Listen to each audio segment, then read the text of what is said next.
The new light frequencies literally change the parameters for creation, opening us to infinite expansion in the midst of shaking apart dense structures within and without. Flowing with the energy shift before equinox. Our preparations and actions before mid-March affect how we will experience the dramatic changes this year. Last year's widespread direct reconnection to the I Am Presence created a collective container for a new experience. Remember when Gaia said embodiment would change everything? Here we glow, dear hearts, unified in the infinite Christ frequency, walking into a new realm. The shifts in February-March change our perception. We see more, feel more, and the old realms drop out of our realities. This makes the now, when timelines are dropping rapidly, very powerful, fertile soil for the new beingness. One way to respond is controlled by your ego mind, which is based on fear, scarcity, lack, limitation, and so forth. The other way to respond is inspired by your God mind and is based on love, abundance, joy, generosity, mercy, charity, expansion, and so forth. Oftentimes, responding to situations is a knee reaction, and without thinking about whom you allow to respond through you. Your ego mind or your God mind. If you prefer to choose your God mind, it is often helpful to take a few seconds before responding. This gap of time allows you to connect with the mind of God, which is all-loving and which sees your fellow humans, no matter the appearances. Once you shift your focus to looking at others this way, you are activating their God self, and your response has no other choice as to connect with the mind of God, which is loving and peaceful. It's important to be present with any discomfort of necessary change. Avoiding change at this point will create intense discord in your body, mind, nervous system, and fields. Here are some tools for implementing change in harmony with the flows of new light which push us to be in alignment with presence.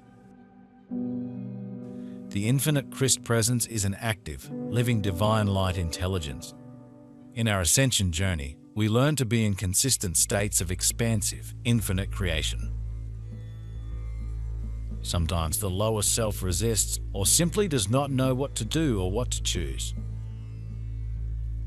These steps take practice before they become your new nature. They may feel slow as you retrain the body-mind feeling states into infinite thinking, feeling, action, and creation. Your ego mind is trying to tell you otherwise because it thrives on conflict, which is what is sustaining the ego mind. And because you have free will, you can also choose conflict and support your ego mind. You are the only one that can choose to allow for the mind of God to act through you or not. When you choose to allow for the mind of God to act through you, you will find your way back home, which is your ascension. The choice is always yours. We champion your victory in the light. Welcome home. We send you all so much love. You are carried on the wings of angels to bring forth the new earth.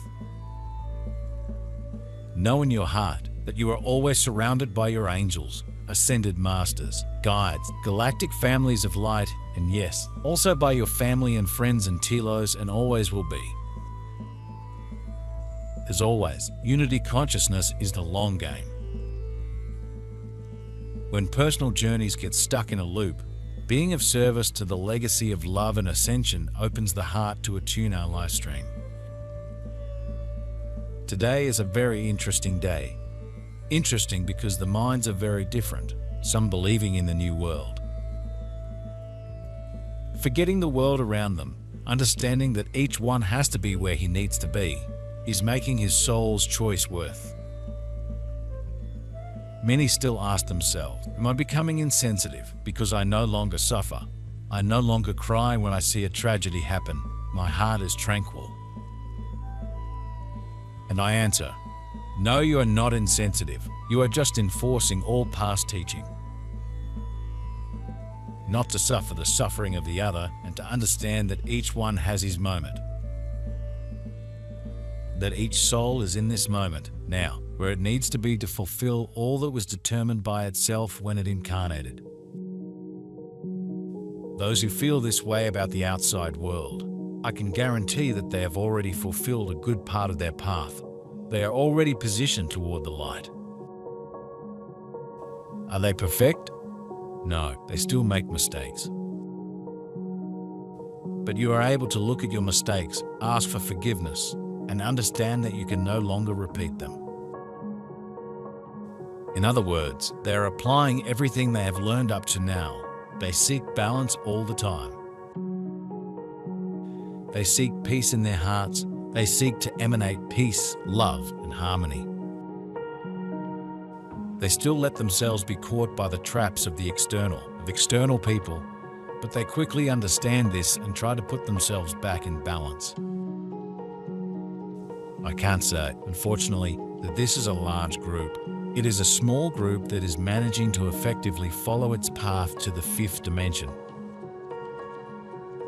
We have entered a unique flow of refined light flowing through the sun, organic stargates, and Gaia's master crystals. This, in combination with a vast network of activated hearts, infinite crystal fields, and crystalline DNA, is creating the dramatic accelerations this year. Sunlight strengthens our internal crystal radiation through our crystalline structures. Science has noted the DNA changes happening around the equator.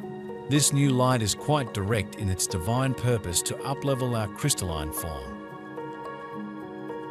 Sun gazing feels transformative. It's a good way to feel incoming cosmic energies and support organic ascension. Also feel its effect on water, within and without, as the solar plasma influxes amplify this month. Grief and sadness as we depart the old realities. The collective is releasing entire realities and timelines. Empaths feel this. It is what it is. Weep and clear, weep and release. Please don't go into victimhood. Feeling states are a powerful tool of mastery. Meditate on divine grace often. Guidance for the sadness, grief, and magnetic sensitivities can be found in this video. I can tell you that these are the greatest number. Many of you still can't keep yourself in total balance. You can't keep yourself taking it all in with grit, with the will, with the humility to recognize your own mistakes.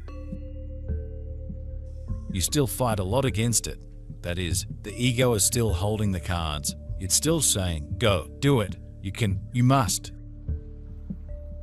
And you get carried away, but at least sometimes you come to your senses and start that whole process again to get back on the path to the fifth dimension. Some get there quickly, some take a little longer, but they get there. And so you are on this seesaw, sometimes there, sometimes a shortcut, sometimes there, sometimes a shortcut. I would say that for these, there has to be a greater commitment to yourself to avoid taking these shortcuts. The commitment has to be sharper, and no, don't see the commitment to me or to anybody else. The commitment is to you. You are in ascension, not us. There is no compromise with us. There is compromise with your own walk, not with us. And let's talk now about a third group. One that listens, but doesn't listen. They don't want to learn, they don't want to change, and they keep on acting as they have always acted. Because they don't think this path is worth walking. They don't believe in it. They don't believe in the change. They don't believe in the new world. They just listen and keep putting themselves further and further on the path, not to the fifth dimension, to continue on the third. They put themselves in awkward situations, say inappropriate things, attitudes not pertinent anymore at this time. But it is interesting that if someone asks, "Have you awakened yet?" you answer affirmatively, "Yes, I have awakened. I am preparing for the new world." Because you don't want to admit that you are not. So you simply lie. You lie mercilessly to yourself.